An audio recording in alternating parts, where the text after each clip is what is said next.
Ayu Saputri,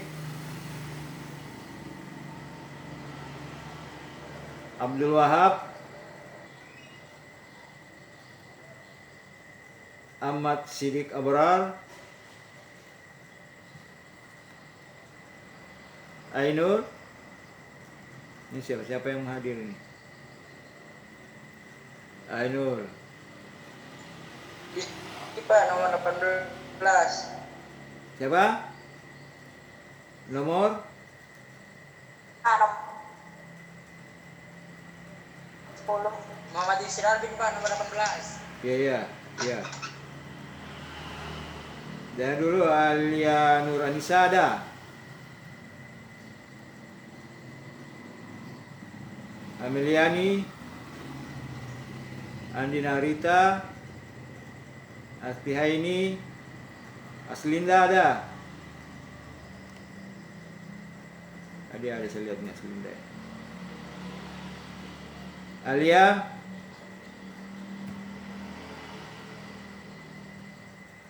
Hasmiati, Ini Pak. Istri Pak, nomor 9. Kamelia, 18. Istri. Lupiana belum masuk. Siapa tadi 18? Istri.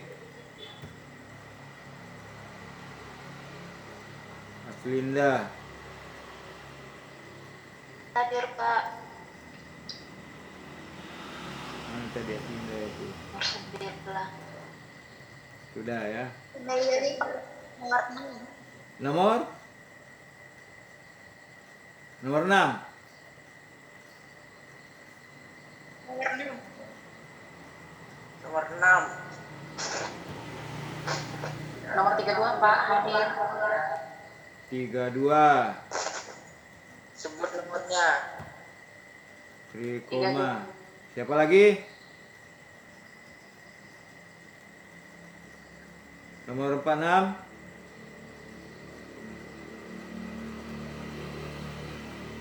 Rimawati ada? Baiti?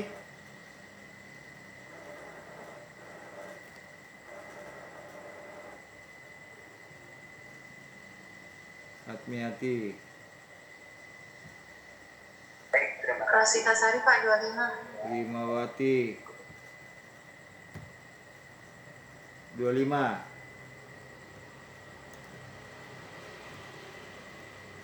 Syarifah Pak 30. 30. Rosita ini nomor berapa ini? 20 Pak. 25. Nomornya Mbak di sini. Bapak tahu. 20. Nomor 6. Nomor siapa?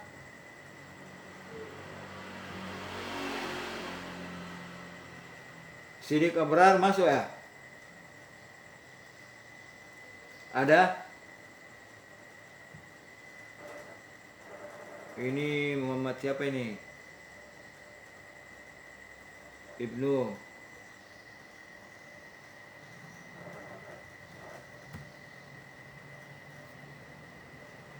Aduh, mati lagi.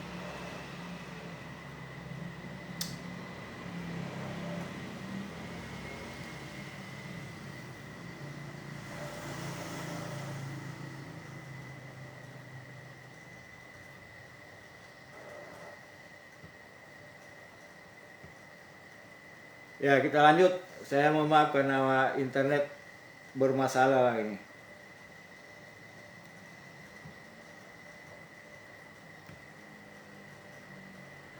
Yusri sudah tadi ya. Nur Aziz, Nadia, Rosita,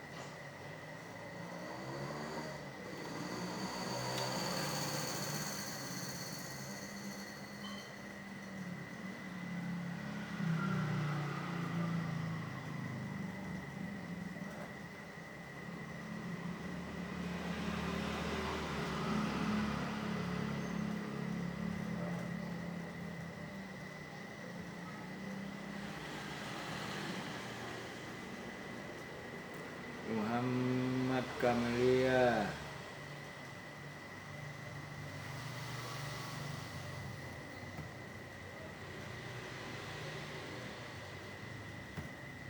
Muhammad siapa ini?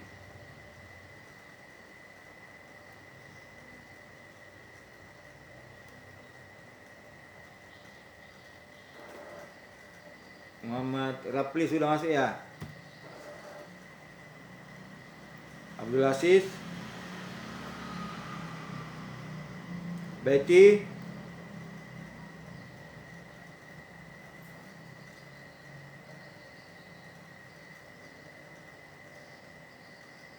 Siti Amelia. Mana nih Siti Amelia nih?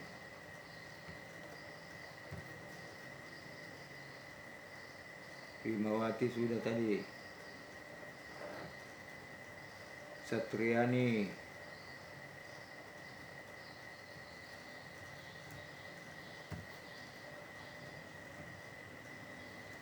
Yuni, Betty sudah ada.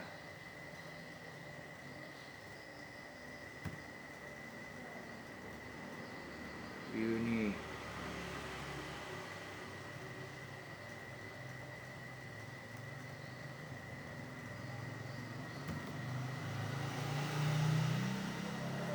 Asis, Abdul Aziz sudah ada ya?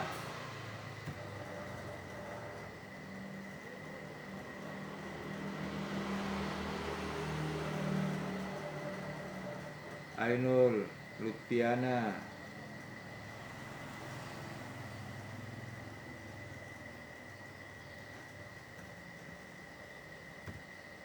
Lutfiana.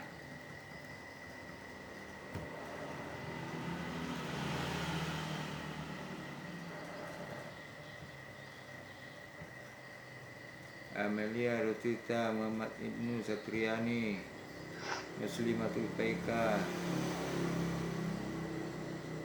Muslimatul. Sudah.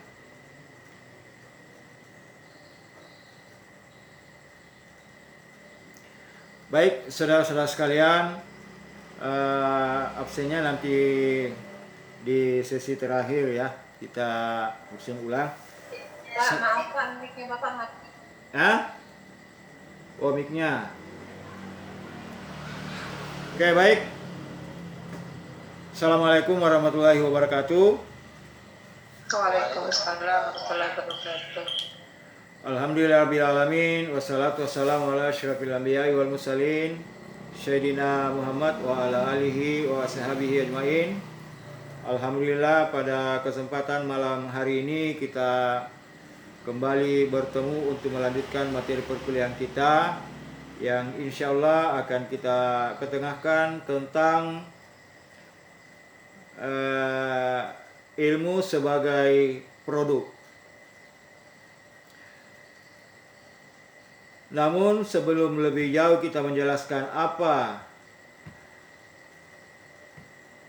yang dimaksud dengan ilmu sebagai produk tersebut, ada baiknya kita mengetengahkan lebih awal tentang kaidah umum yang menyatakan bahwa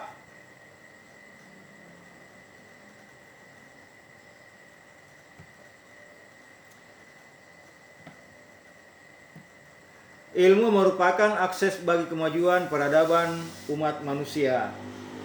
Tanpa ilmu, hidup manusia jauh lebih rendah daripada kehidupan makhluk selainnya. Namun dengan ilmu, manusia mampu menata hidup dan melahirkan peradaban yang lebih maju dan modern.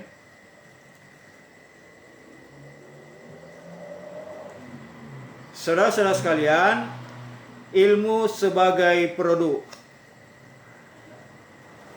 dapat diartikan sebagai hasil dari sebuah usaha yang sungguh-sungguh dalam mencari sebuah kebenaran. Jadi yang dimaksud dengan ilmu sebagai produk ialah sebagai hasil dari sebuah usaha sungguh-sungguh di dalam mencari sebuah kebenaran. dan landasan utama yang digunakan sehingga kegiatan keilmuan tersebut dapat mencapai hasil antara lain yang pertama adanya fakta, kemudian yang kedua adanya kepercayaan, yang ketiga adanya kebenaran, dan yang keempat adanya pengetahuan atau ilmu.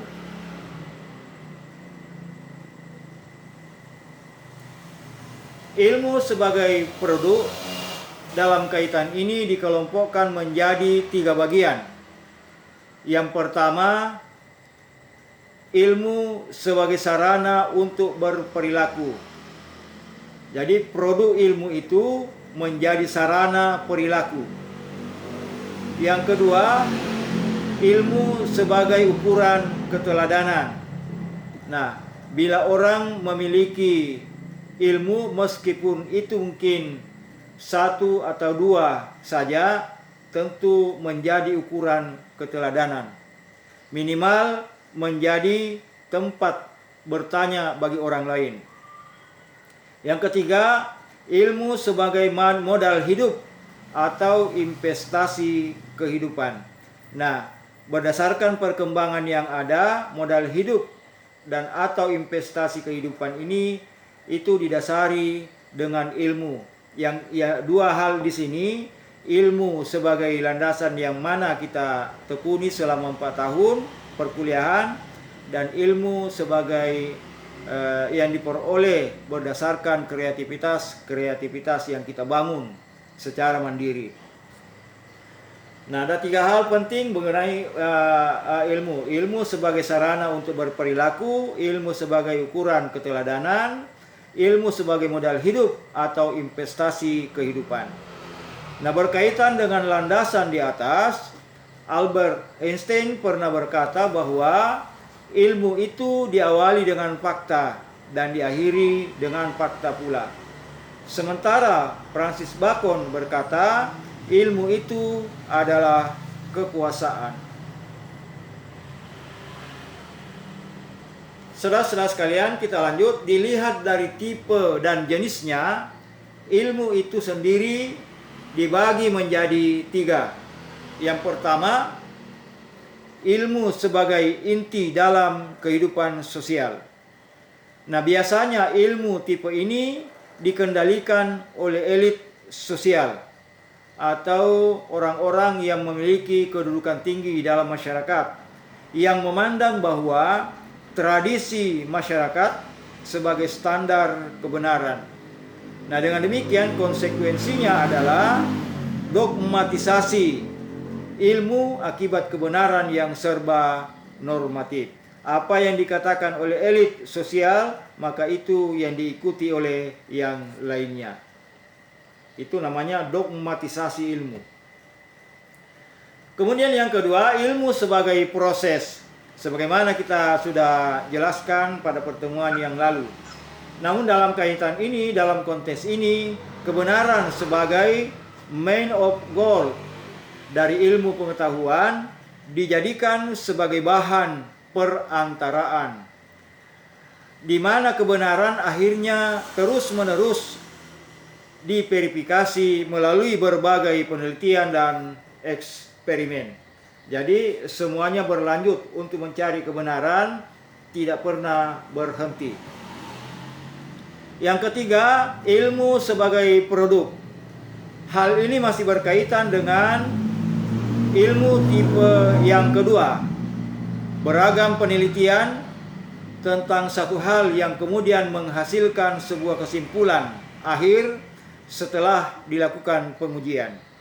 Hasil akhir tersebut berupa sebuah produk dari pencarian kebenaran yang dikenal sebagai ilmu.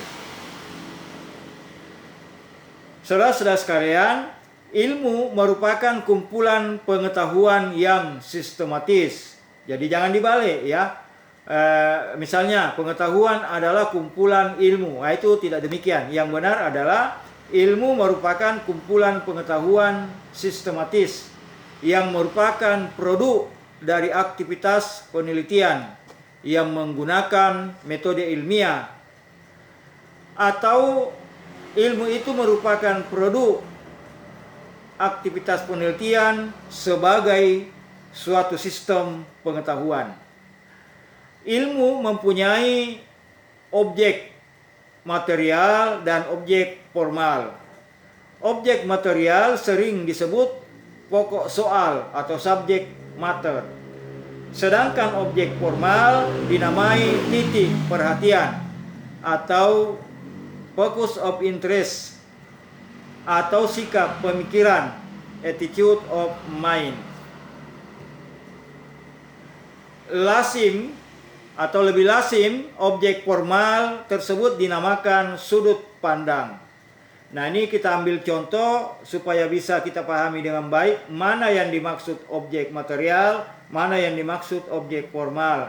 Katakanlah kita ambil sebuah batu atau sebiji batu sebagai contoh. Batu sebagai benda, benda batu itu disebut objek material. Sementara kita menjelaskan mengenai batu, misalnya batu terdiri dari berbagai macam bagian. Ada yang disebut koral, ada yang disebut pasir, dan lain sebagainya. Nah, penjelasan-penjelasan sedemikian itu disebut objek formal atau dilihat dari sudut pandang. Nah, sebagai sistem pengetahuan atau pengetahuan sistematis, ilmu memiliki ciri-ciri. Apa ciri-cirinya? Yang pertama, empiris. Empiris itu dapat dialami. Dapat dialami berarti berdasarkan pengalaman yang ada pada diri kita. Bahwa yang ada pada diri kita itu panca indera misalnya. Jadi empiris itu dapat dialami dan alat pengalaman itu adalah panca indera. Jadi panca indera misalnya melihat, mendengar, dan lain sebagainya. Kemudian sistematis, mempunyai tata urutan yang sesuai. Kemudian objektif, dalam arti kata tidak memihak. Kemudian analitis, artinya merinci serinci-rincinya. Dan verifikatif, melakukan pembenaran.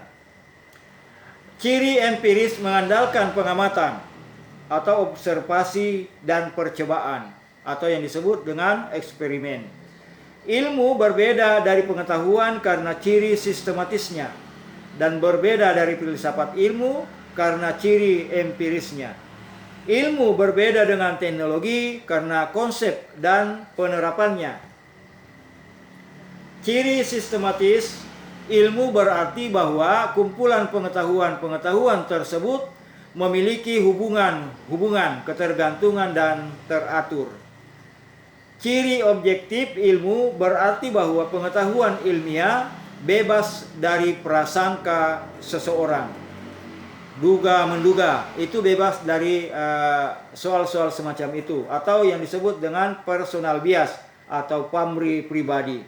Ilmu harus berisi data yang menggambarkan secara tepat mengenai gejala-gejala empirik. Nah, gejala-gejala empirik itu berarti gejala-gejala yang dapat dialami dengan mempergunakan alat-alat indrawi yang ada pada diri manusia. Ilmu berciri analitis artinya ilmu melakukan pemilahan-pemilahan atas pokok soal ke dalam bagian-bagian untuk mengetahui sifat dan hubungan bagian-bagian tersebut. Contoh, kita ambil lagi tadi batu. Batu kita sudah katakan tadi terdiri dari berbagai macam. Ada yang disebut koral, ada yang disebut pasir. Nah, kalau kita mengatakan batu, berarti kita mencari bagian-bagiannya apa saja. Bagiannya misalnya koral, misalnya pasir.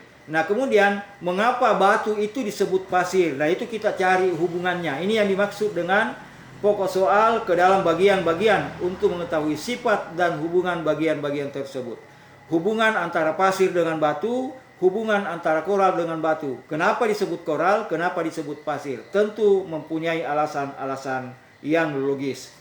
Nah, ciri verifikatif ilmu berarti bahwa tujuan yang ingin dicapai ilmu tersebut ialah kebenaran ilmiah, bukan kebenaran duga-duga, bukan kebenaran atas dasar prasangka-prasangka belaka. Kebenaran ini dapat berupa kaidah-kaidah atau asas-asas yang bisa diterima secara universal. Nah, seperti yang kita sampaikan pada awal tadi, kaidah umum. Nah, ini kita gunakan apa yang dimaksud dengan verifikasi ilmu berdasarkan tujuan yang ingin dicapai ilmu. Kebenaran dapat berupa kaidah-kaidah. Jadi apa yang menjadi kaidah umum tersebut berarti kita anggap mengandung kebenaran. Dengan demikian manusia dapat membuat ramalan dan menguasai alam. Artinya di sini menguasai alam, manusia mampu mengelola seluruh fakta-fakta yang terjadi di alam semesta ini. Baik yang kasat mata atau yang tidak terlihat oleh panca indera kita, sampai hal-hal yang bersifat lebih luas dari itu. Jadi kemampuan mengelola alam itulah kemudian yang disebut dengan menguasai alam. Nah, kalau ini kemampuan mengelola alam sesuai dengan yang terdapat di dalam Al-Qur'an yang disebut dengan di dalam Al-Baqarah itu halifatan fil ard. Jadi menjadi pengelola, pengganti, pemimpin di alam semesta.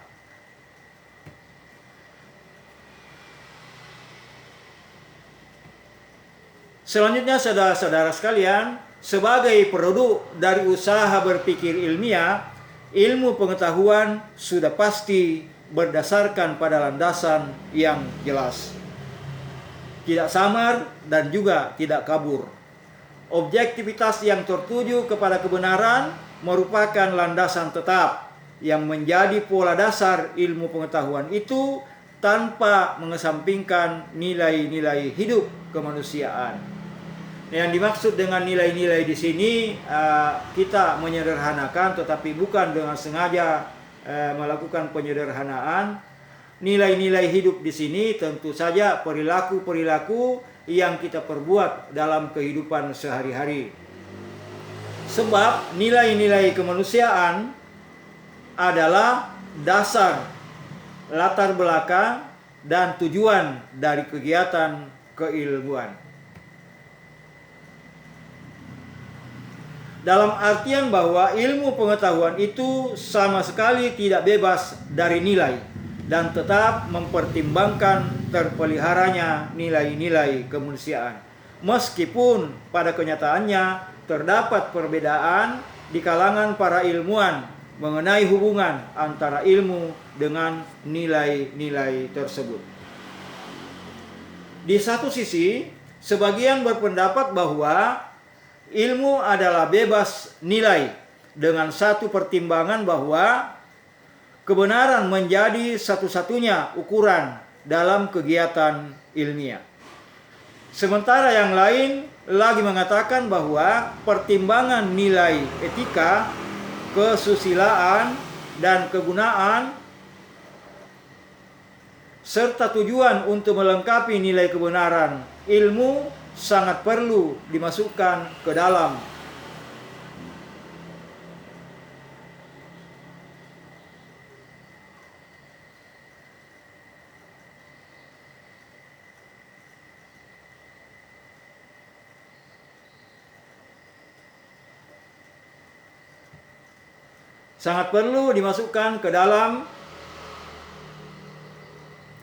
landasan ilmu. Dengan kata lain, ilmu bertautan dengan nilai atau tidak bebas nilai. Nah, saudara-saudara sekalian, demikian penyampaian kita tentang ilmu sebagai produk yang merupakan bagian dari ilmu sebagai proses dan ilmu sebagai prosedur. Sekarang saudara-saudara sekalian, ulasan tentang ilmu sebagai produk sebagaimana sudah dijelaskan di atas, kita ketengahkan beberapa pertanyaan mengenainya. Pertanyaan tersebut diajukan sebagai alat uji kemampuan apakah ulasan tersebut secara keilmuan sudah dapat kita pahami untuk diaplikasikan dalam kehidupan masing-masing. Pertanyaan tersebut antara lain, Yang pertama, apa yang dimaksud dengan ilmu sebagai produk? Tadi kita sudah sampaikan. Kemudian yang kedua, bagaimana langkah-langkah memperolehnya? Kemudian yang ketiga, bagaimana pendapat Albert Einstein dan Francis Bacon mengenai ilmu?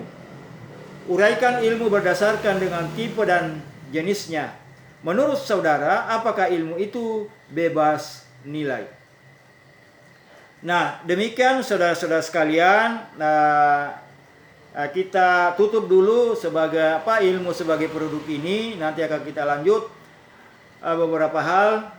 Namun kita menyadari bahwa di dalam ulasan ini, penyampaian perkuliahan ini, itu disadari bahwa di sana sini masih banyak kekurangan, jauh dari kesempurnaan. Namun seperti itulah kesanggupan dan kemampuan kita untuk menyampaikan materi kuliah ilmu sebagai produk. Dan atas ketidaksempurnaan tersebut kami mohon maaf, dan atas segala perhatian kami ucapkan terima kasih. Nah, sebelum kita tutup, saudara sekalian, mungkin ada tanggapan atau ada jawaban yang bisa disampaikan, minimal satu dari 5 pertanyaan tadi, atau mungkin ada pertanyaan, silakan.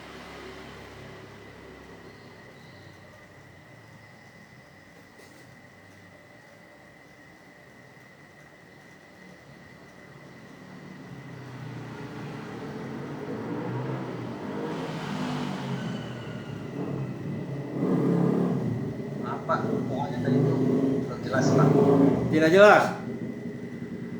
Yang pertama, apa yang dimaksud dengan ilmu sebagai produk? Yang kedua, bagaimana langkah-langkah memperoleh ilmu tersebut? Yang ketiga, menurut Albert Einstein dan Francis Bacon, apa yang dimaksud dengan ilmu? Kemudian yang keempat, yang kelima yang saya ingat, menurut saudara, apakah ilmu itu bebas nilai? Saya lupa yang keempat. Salah satu yang tadi mungkin bisa dijawab.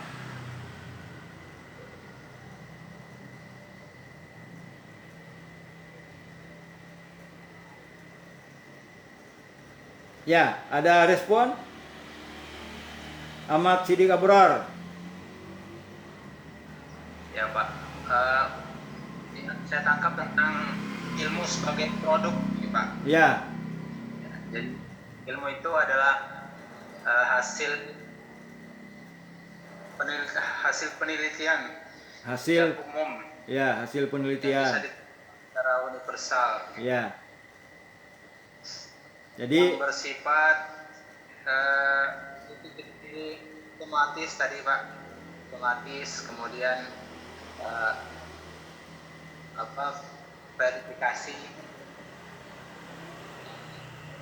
lupa lagi Pak, itu aja Pak yang saya ingat, oke, Pak. baik. Yang penting sudah nomor 1 itu sudah terjawab ya. Apa yang dimaksud dengan ilmu sebagai produk? Berarti ilmu itu merupakan produk atau hasil dari usaha sungguh-sungguh di dalam melakukan kegiatan penelitian. Oke, baik. Ada yang lain?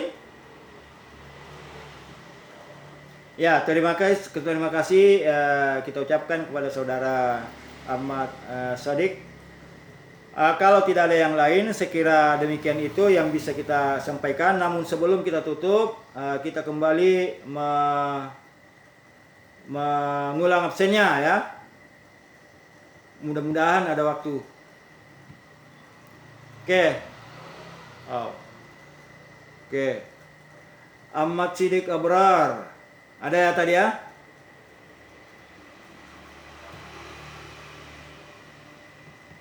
Hadir Pak. Ayu, ada masuk? Enggak ada masuk ya. Abdul Wahab, Siddiq Abrar, kemudian Alia,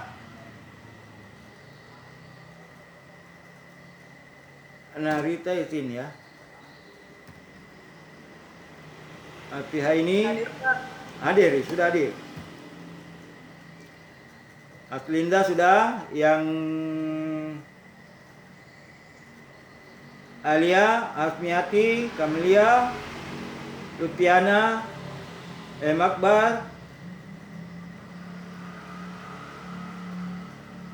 Muhammad Alil, Ibnu, Yusri, Ridho, Muslimatul Faika,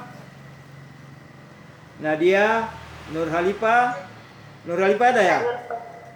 Hadir Pak. Nasrullah, Nurul Arifka, Rosita ada ya? Sulal, Sarina? Ada hadir Pak. Ada? Ada Pak Sulal. Ya. Sarina, Sri Wahyuni, Sri Wahyuni. Hadir Pak. Oke, baik. Siti Amalia Ramawati, ada ya? Kemudian Syarifah, Hadir Pak. Tiara Mutiara, jadi Koma, Umar, Yuni, Hadir Pak. Yuni, Umar hadir Pak. Umar ada. Ada Pak Umar Pak. Yuni, Hadir Pak. kemudian Farudin, Putri Wahyu, nih, Satriani ada ya? Kemudian Abdul Aziz, Hadir Pak. Rina, Abdul Aziz hadir. Abdul Aziz hadir. Kemudian Rina, Hadir Pak. baik. Syarifuddin, ada. Betty, ada. Rima, oke. Muhammad Rafli Alif Akbar, Hadir Pak hadir. baik. Demikian saudara-saudara sekalian pertemuan kita pada kesempatan malam hari ini. Semoga ada manfaatnya, dan selama berlangsungnya perkuliahan kita, saya mohon maaf karena mungkin ada hal-hal yang menjadi kurang kurang kondusif lah, demikian karena terus terang tadi gangguan lagi internet sering mati. Namun demikian itulah yang dapat kita lakukan, dan semoga apa yang kita lakukan pada kesempatan malam hari ini dapat diterima baik oleh Allah Subhanahu wa taala sebagai amal ibadah. Amin. Demikian saudara-saudara sekalian, atas segala perhatian saya ucapkan terima kasih dan mohon maaf atas segala kekurangan. Assalamualaikum warahmatullahi wabarakatuh. Waalaikumsalam. Waalaikumsalam warahmatullahi wabarakatuh.